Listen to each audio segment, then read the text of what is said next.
पवित्र मातृक्षेत्र धन्यवास पुण्य आश्रमी अंब दर्शनासी भक्त अभक्त येती आश्रमी म्हणून विष्णुदास निज लाभ पावला फुका धर्म अर्थ काम मोक्ष कल्प वृक्ष रेणुका धर्म अर्थ काम मोक्ष कल्प वृक्ष रेणुका धर्म अर्थ काम मोक्ष कल्प वृक्ष रेणुका। श्री रेणुका माता की जय।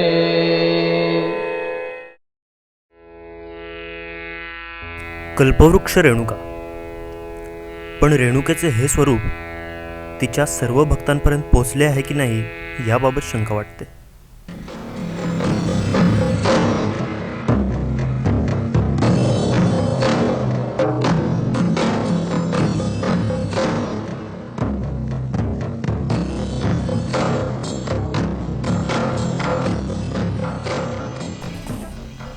देवदासी। सामाजिक अस्थिरतेमुळे समाजाला नकळत बसलेला अंधश्रद्धेचा विळखा आणि त्याबरोबरीने पुरुष प्रधानतेचा अतिरेक यांच्या मिश्रणातून तयार झालेली एक अनिष्ट प्रथा। अंधश्रद्धा याचा अर्थ कार्यकारण भावाचा अभाव आणि शोषणाचा प्रभाव।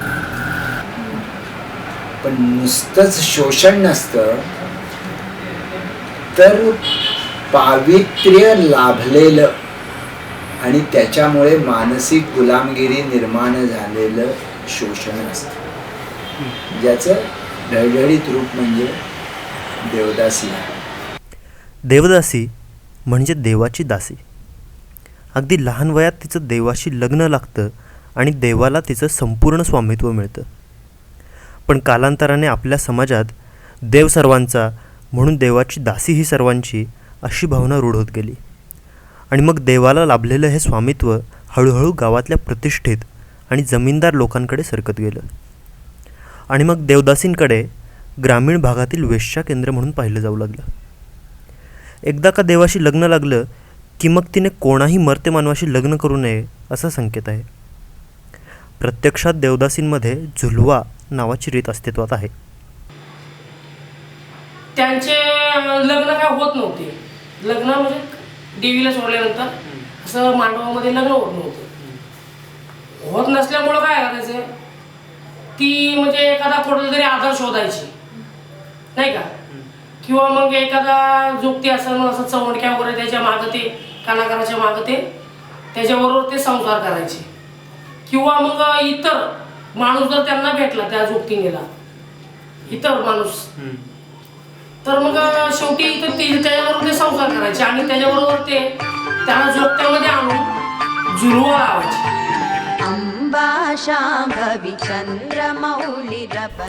या प्रथेचं मूळ शोधायला गेल्यास देवदासी आपल्याला परशुराम आणि जमदग्नीपर्यंत मागे नेतात आणि त्यांची देवी यल्लम्मा हिच्या जन्माची कहाणी सांगतात।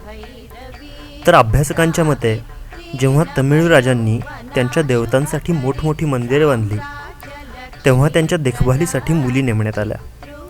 त्यांचं आयुष्य हे त्या मंदिरातल्या आवारापुरतं सीमित ठेवण्यात आलं। मंदिराची देखभाल आणि त्याचबरोबर राजे आणि अमीर उमरावांसाठी मनोरंजन म्हणून नाच गाणे करणे हे त्यांचे मुख्य काम असे। तेव्हा मंदिरेसुद्धा राजांच्या अधिपत्याखाली असल्याने ते या मुलींवर हक्क सांगू लागले, तर मंदिरातले पंडित त्यांचे धार्मिक अधिपत्य सांगून देवदासींवर हक्क सांगू लागले। अशा प्रकारे देवदासीचा प्रवास दुर्दैवाने सार्वजनिक मालमत्ता बनण्याकडे होत गेला। ती देवाची दासी बनते आणि प्रत्यक्षामध्ये एक तर ती मुंबईच्या वेश्यावस्तीत विकली जाते, नाही तर ती गावच्या टग्यांची धन बनते, कारण तिला जगणं अशक्य होतं। त्याच्यामुळे हे स्त्रीचं जे शोषण होतं त्याला किती पातळीवर धर्माने हातभार लावलेला आहे याचं हे उदाहरण। आजही दक्षिणेकडील मंदिरांमध्ये स्त्रियांच्या कामनीय मूर्ती दगडात कोरलेल्या पाहायला मिळतात। या मूर्ती देवदासी प्रथेची साक्ष म्हणूनच उभ्या आहेत। इतर प्रथांप्रमाणेच देवदासी ही प्रथा देखील काळाच्या ओघात बदलत गेली. याला सामाजिक परिस्थितीही मोठ्या प्रमाणावर कारणीभूत ठरली. सुरुवातीला सर्वच वर्गात चालणारी ही प्रथा नंतर प्रस्थापित वर्गाकडून दलित वर्गावर लादण्यात आली. काळानुसार देवीशी लग्न लावण्याची कारणेही बदलत गेली. सुरुवातीला निव्वळ देवीची सेवा करण्यासाठी म्हणून, तर नंतर झालेली मुलगी नको आहे किंवा मग केसात जट आली म्हणून देवीला मुली सोडण्याची प्रथा रूढ झाली. ती एका ठिकाणी म्हणते, आई मला तू देवाला सोडायला निघाली, तुला त्याच देवाला सोडलेला आहे. तो देव तुझा नवरा, तेरा आदमी है, तो तेरा आदमी मेरा कौन, बाप होना चाहिए, वो मेरा भी आदमी कैसा. आजवर सौंदत्तीच्या डोंगरावर किती मुली देवदासी झाल्या असतील याला प्रमाण नाही, आणि ही संख्या अजूनही वाढतेच आहे. कर्नाटकमध्ये स्थायिक यल्लम्मा. हीच देवी आहे याला. हा, हिचं मूळ स्थान माहूरगड. माहूर. 2 नंबर सौंदत्ती, अच्छा. 3 नंबर जत, 4 नंबर कुकुटनर, 5 नंबर मसूर. ती ठाणे असतात जागोजागी त्याला. आता हित मसूरपासून अजून कुणी कुणी गेली का? कहतीच की बरोबर. यल्लम्माबरोबरच खंडोबालाही मुली वाहिल्या जातात. त्यांचे प्रमाण महाराष्ट्रात अधिक आहे. आजवर देवदासींना सर्वाधिक प्रमाणात सतावणारी समस्या म्हणजे समाज त्यांना स्वीकारत नाही ही होय. याचमुळे एखाद्या देवदासीने या गलिच्छ जंजाळातून बाहेर पडण्याचा निर्णय जरी घेतला तरी तिला बाहेर कुठे काम मिळेलच याची शाश्वती नसते. त्यामुळे ती सहसा या प्रथेतून बाहेर पडू इच्छित नसते. हमारा तकदीर किससे बांधा है क्या? नहीं. हमको कोई अपनाता है क्या? कोई दोस्त नहीं. माँ बाप ने हमको जन्म दिया.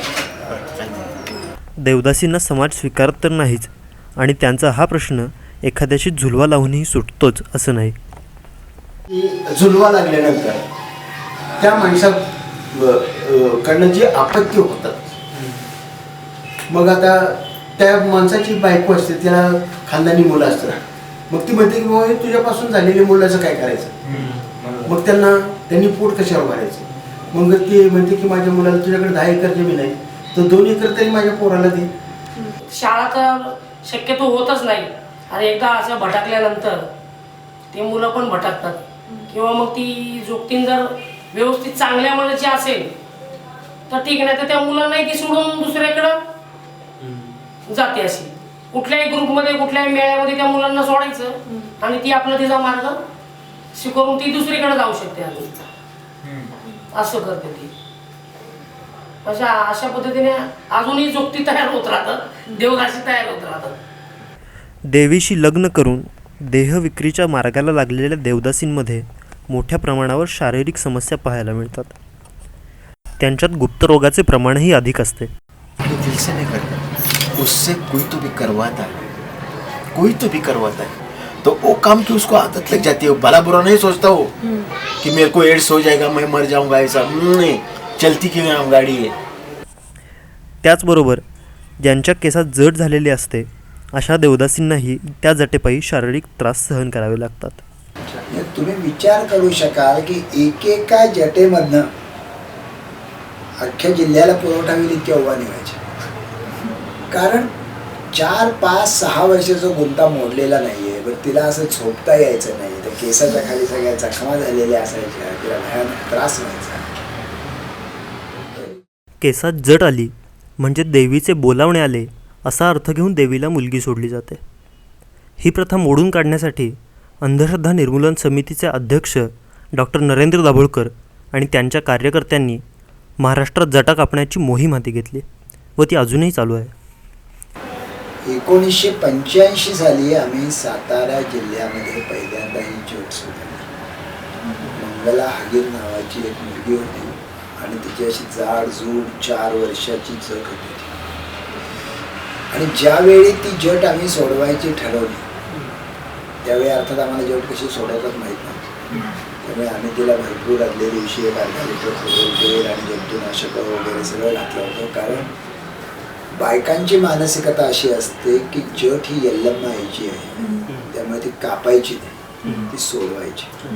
नंतर आमच्या असं लक्षात आलं की ती सोडवणं याचा अर्थ तुटलेले केस काढणं, तो केसाचा गुंताच असतो, त्यामुळे ते सोडवायला 4 तास लागतात. हे सोडा परंतु मुख्य म्हणजे त्या बाईला प्रचंड दुखतं, कारण तो उलटा सगळा असा ओढून काढला.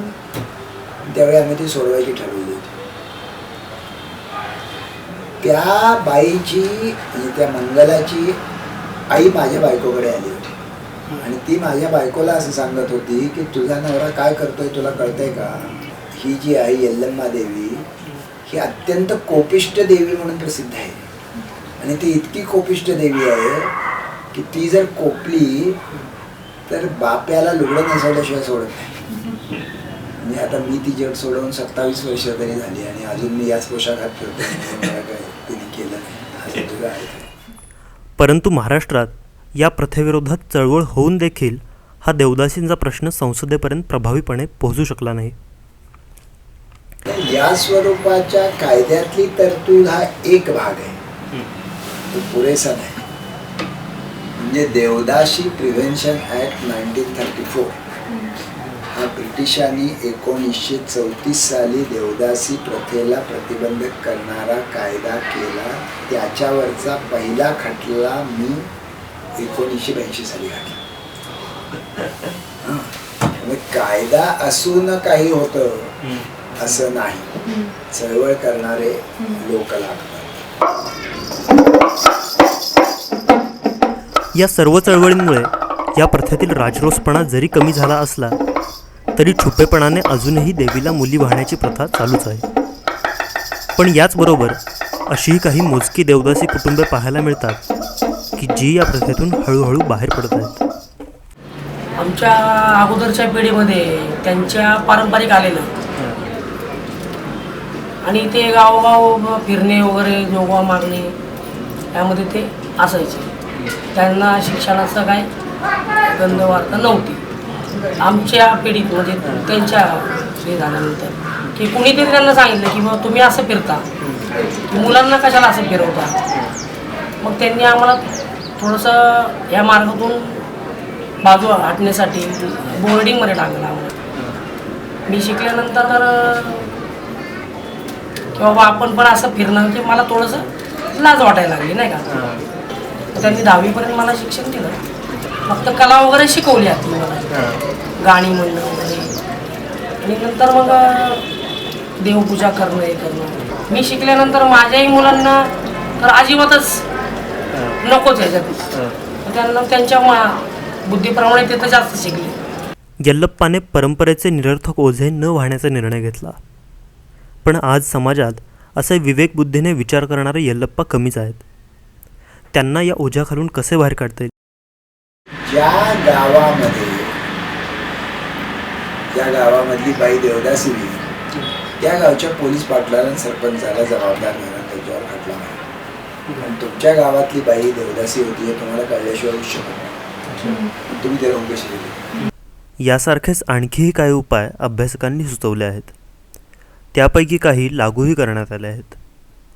पण एकूणच अंधश्रद्धा निर्मूलनाचा मूलभूत उपाय काय असू शकतो?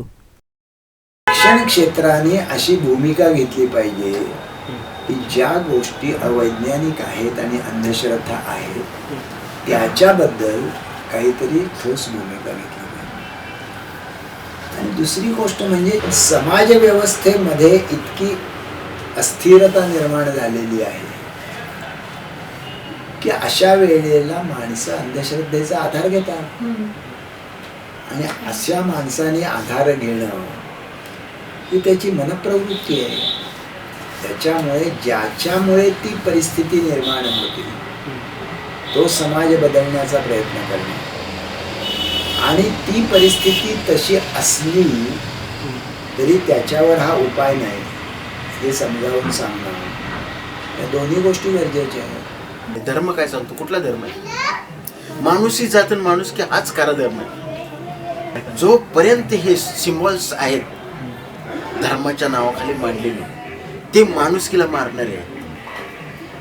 हे नसेल तर माणूस माणसाला ओळखल, जाती निर्माण होणार नाही. तो अमका तो तमका तो पाला हा देवच नसेल ना तर तुमच्यातला देव जागा होईल. सिंपल लॉजिक, त्यासाठी काय अभ्यास करायची गरज नाही. 150 वर्षापूर्वी ज्यावेळी महात्मा फुलेंचे सत्यशोधकी जलसे होते त्यावेळेचा फॉर्म त्यात त्याने असं दाखवलेलं असतं की भलं मोठं देऊळ असतं आणि एक सासूबाई आपल्या सुनेला घेऊन त्या आरतीला त्या देवळात चाललेली असते आणि पूर्वीच्या देवळाला असे चौक असायचे. मग ती देवळाच्या बाहेर येते आणि एकदम घाबरते. सासूबाई म्हणते काय झालं? तर ते देवळाच्या दोन्ही बाजूला त्याने असे ते रखवालदार दगडाचे असे राक्षसासारखे दिसणारे उभे केलेले असते. ती सासू असून म्हणते चल ग, दगडाच आहे, कळत नाही का तुला? पुढच्या चौकात जाते, तिथं परत घाबरते. इथे दोन अशा 11 मगरी असतात. पुन्हा सासू तिला असं म्हणते काय तू खुली आहेस का, तुला हे कळत नाही का? पुढच्या चौकात जाते, तिथं सिंह असतात. मग ती कशी कशी सासूबाईंच्याकडे बघत जाते. सासूबाई म्हणते तिला काहीच कसं कळत नाही आणि मग सासूबाई तिला घेऊन देवळाच्या गाभाऱ्यात जाते, ती आरती समोर ठेवते आणि सासू म्हणते नमस्कार कर. तर ती म्हणते दगड आहे. म्हणजे जर बाहेर असलेल्या तिन्ही गोष्टी दगडच होत्या तर इथला दगड हा दगडच असणार ना. आपल्या समाजावर देव या संकल्पनेचा इतका मोठा पगडा बसण्यासाठी आणि तो टिकून राहण्यासाठी इथल्या आर्थिक समस्या फार मोठ्या प्रमाणावर कारणीभूत आहेत. ज्या समाजात 2 वेळचे जेवण मिळवणे हेच बहुतांश लोकांचे एकमेव ध्येय असते, तिथे या अशा मृगजळासारख्या कल्पना निर्माण होतातच. मग नवस बोलले जातात, नारळ वाढवले जातात, कर्ज काढून केलेल्या पुरणपोळ्या होळीत फेकल्या जातात, होमामध्ये तूप जाळले जाते, दगडासमोर बोकड कापले जाते आणि मग यातूनच पुढे जाऊन देवदासीसारख्या प्रथा तयार होतात. आपल्या सर्वांसमोरच जगण्याचे आव्हान आहे हे जरी खरे असले तरीही आपण तर्कशुद्ध विचारांचा हात सोडून धार्मिक कर्मकांडांच्या मृगजळाकडे धावणे हे कधीही चूकच. आज 21व्या शतकात विज्ञान इतके पुढे गेलेले असताना आपल्या समाजात घडणाऱ्या घटना पाहून जग आपल्याला हसत नसेल तरच नवल. या सगळ्यावरचा उपाय म्हणजे समाजातील तरुण पिढीने वैज्ञानिक दृष्टिकोन जोपासणे. आपण प्रत्येकजण तर्कशुद्ध विचार करण्यास समर्थ असतो. प्रश्न हा की आपण तो करतो का?